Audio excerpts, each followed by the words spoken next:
कानपुर में महिला कल्याण विभाग कानपुर नगर द्वारा बेटी बचाओ बेटी पढ़ाओ योजना के अंतर्गत कन्या जन्मोत्सव कार्यक्रम का हुआ आयोजन। डफरिंग महिला अस्पताल में आयोजित किया गया कार्यक्रम में जिलाधिकारी जितेंद्र प्रताप सिंह, मुख्य विकास अधिकारी दीक्षा जैन ने नवरात्रि में जन्म लेने वाली बालिकाओं की मां को बेबी किट वितरण किया। मतलब 26 साल पहले लगभग हो गया। And she is performing much better than my son, जो कि बाद में पैदा हुआ। तो मुझे अपनी तरफ से तो ये बिल्कुल क्लैरिटी है कि लड़कियों और लड़कों में पोटेंशियल में कोई अंतर नहीं है। इनफैक्ट लड़कियां ज़्यादा अच्छा बहुत सारे फील्ड में कर रही हैं। जो आपका फीडबैक है वो रियलिटी है कि लोग अभी भी कई लोग, अब उन्हें हम नासमझ कह लें, दकियानूस कह लें, बच्चा कह लें, कि वो लड़कियों के होने पर उतने खुश नहीं हो रहे हैं जितना कि लड़के खुश होते हैं।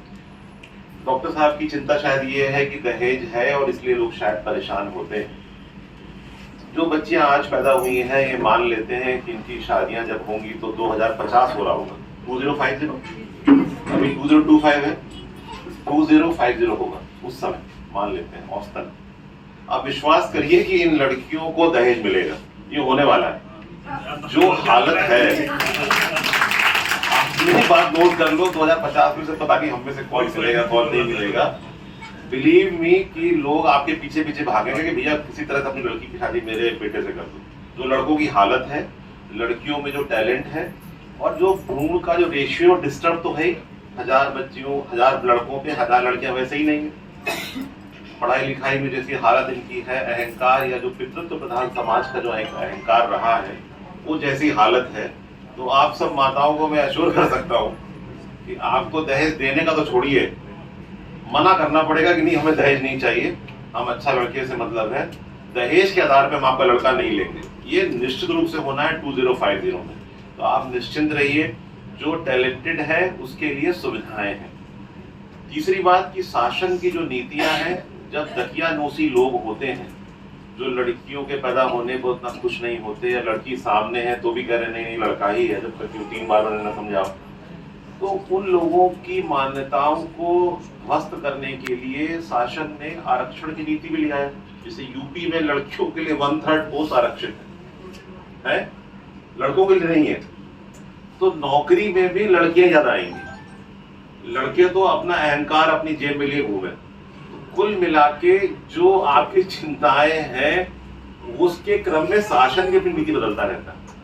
और आप विश्वास करिए कि यही हो रहा है। जो थोड़ा सा भी आगे देख पा रहे हैं वो लड़कियों को ज्यादा सपोर्ट करेंगे कि लड़कियां पहले नौकरी में आएंगी, लड़के बाद में आएंगे। ये निश्चित रूप से, और ये होने लगा है, ऐसा नहीं है कि ये मैं कोई कहानी सुना रहा हूँ। फाइनली जो शासन की योजना है, कन्या सुमंगला है, जिसमें बच्चियों के पैदा होने पर उनकी छात्रवृत्ति है, अन्य सुविधाएं हैं, उन सबसे हम लोग जोड़ने का प्रयास कर रहे हैं।